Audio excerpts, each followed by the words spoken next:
Olá pessoal, estou aqui na nossa segunda aula de sistema digestório e hoje eu vou falar para vocês um pouquinho sobre estômago e duodeno. Começando pela anatomia. O estômago ele é dividido principalmente em três partes: fundo, corpo e piloro.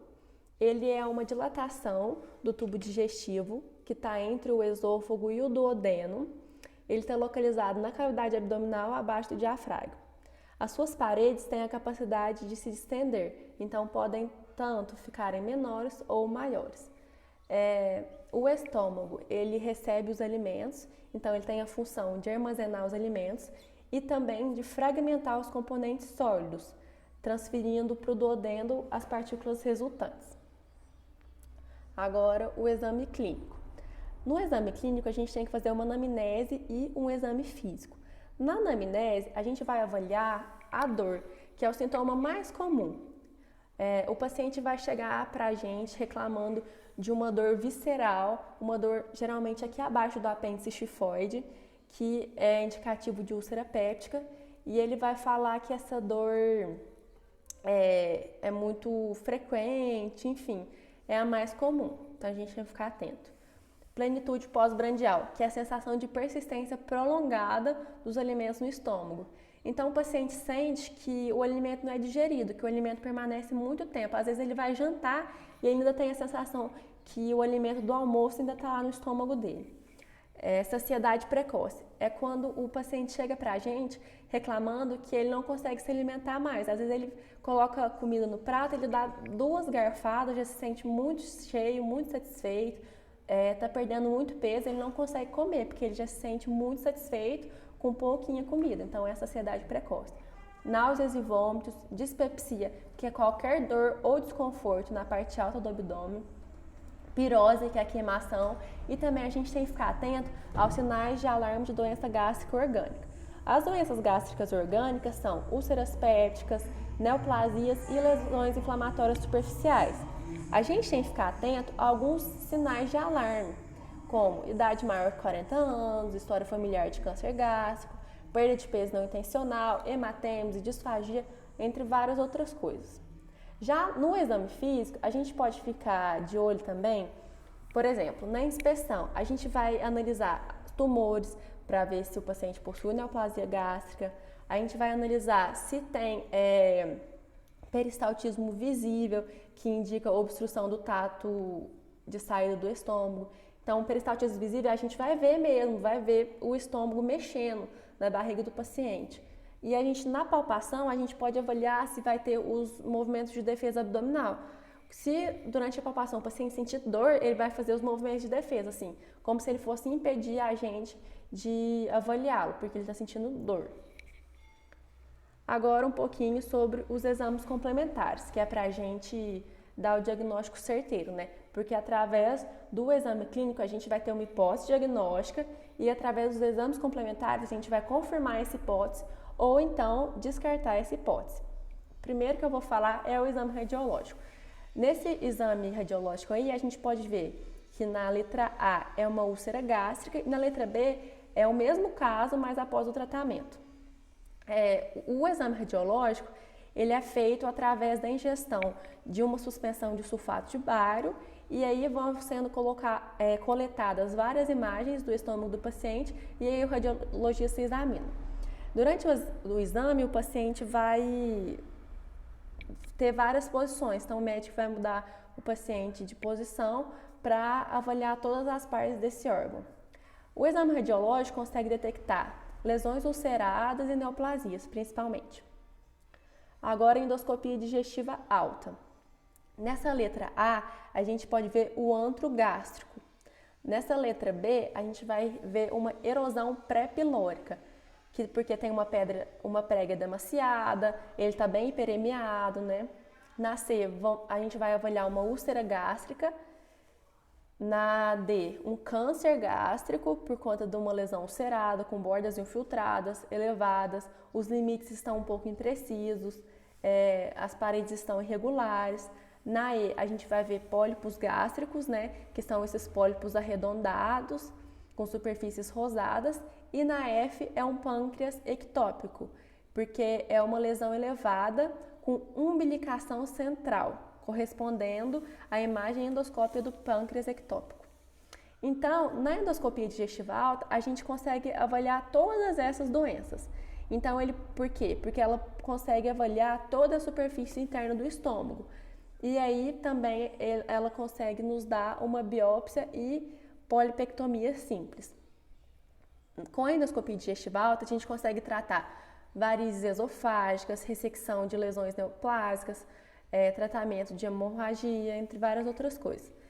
Ele é o método preferencial quando a gente suspeita de alguma doença orgânica, como eu disse para vocês.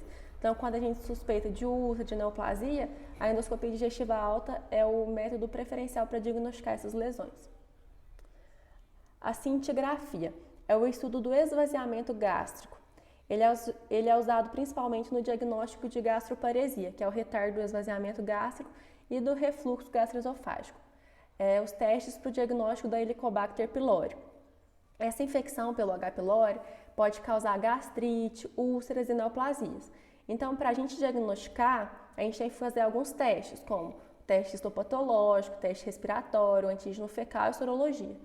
E a ecoendoscopia é uma combinação entre a endoscopia e a ultrassonografia. É uma opção muito boa para analisar as lesões subepiteliais e também para fazer o estadiamento das neoplasias gástricas. Agora, as doenças do estômago. A primeira é a úlcera. A gente pode ter tanto úlcera gástrica quanto úlcera duodenal, como mostrei na imagem. A úlcera péptica, ela resulta da ruptura do balanço entre a agressão e a defesa.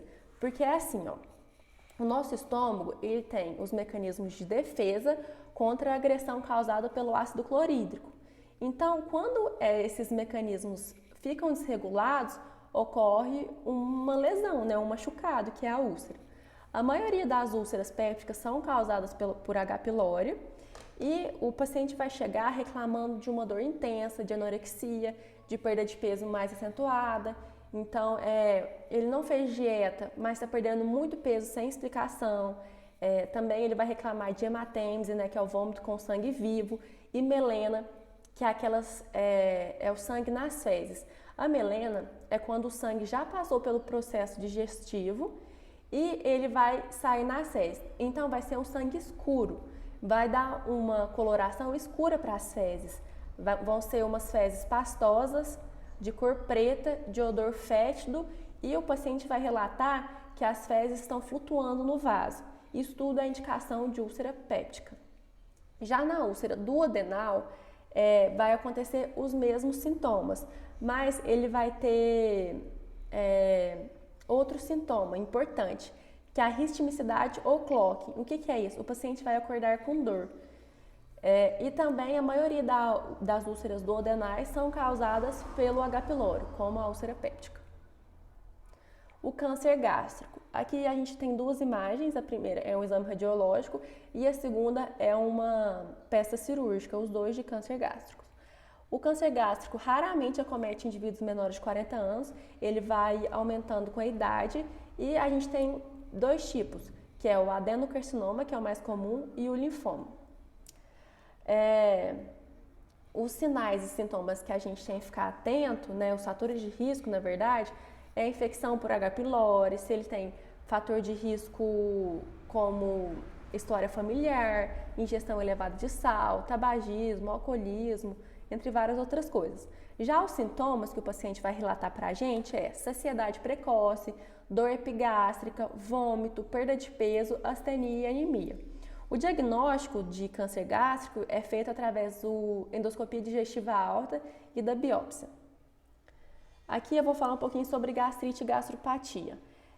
Eu trouxe as duas juntas porque eu acho interessante a gente comparar, porque às vezes a gente confunde as duas. A gastrite é uma inflamação da mucosa gástrica. A principal causa é a H. pylori e a maioria dos casos de gastrite são assintomáticas. Já a gastropatia é uma alteração da mucosa gástrica sem ocorrer inflamação. A causa mais comum é a ingestão de medicamentos, mas também pode ocorrer por ingestão de álcool, por traumas, por sepse, refluxo biliar, entre vários outros. Então, a principal diferença entre gastrite e gastropatia é que a gastrite é uma inflamação da mucosa gástrica, enquanto a gastropatia é uma alteração da mucosa gástrica sem inflamação. Dispepsia funcional ou gastrite nervosa, é a mesma coisa. Esses daí são sinais e sintomas, que é queimação, azia, dor de cabeça, sensação de saciedade, enjoos e vômitos e má digestão. É uma disfunção do eixo neurogastrointestinal. Então, é um problema psicológico, um problema que vai causar sintomas no eixo gastrointestinal. O tratamento, primeiramente, na verdade, ele é feito com inibidor de bomba de prótons, que é o omeprazol. Se isso não resolver, aí a gente vai fazer um tratamento específico contra depressão, ansiedade, algum problema, psicológico mesmo. Agora eu trouxe um caso clínico aqui para vocês, eu vou ler junto. Uma mulher de 50 anos, queixa de dor na boca do estômago há 6 meses, que é epigastralgia, piora dos sintomas com a ingesta de bebidas gaseificadas ou ácidas, nega perda ponderal, então ela não está perdendo peso, nega exteriorização de sangramento, então ela não está vomitando sangue, não está tendo sangue nas fezes, ingere bebidas alcoólicas no fim de semana e nega tabagismo. De acordo com esses sinais e sintomas, epigastralgia, piora dos sintomas com ingestão de bebidas gaseificadas ou ácidas, não está perdendo peso, não está exteriorizando sangramento, a gente pode ter uma hipótese diagnóstica de gastrite. Essa hipótese diagnóstica nossa vai ser confirmada através da endoscopia e da biópsia.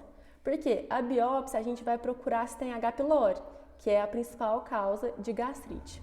Então, nesse caso clínico, todo caso clínico, na verdade, a gente vai através dos sinais e sintomas, da anamnese do exame físico.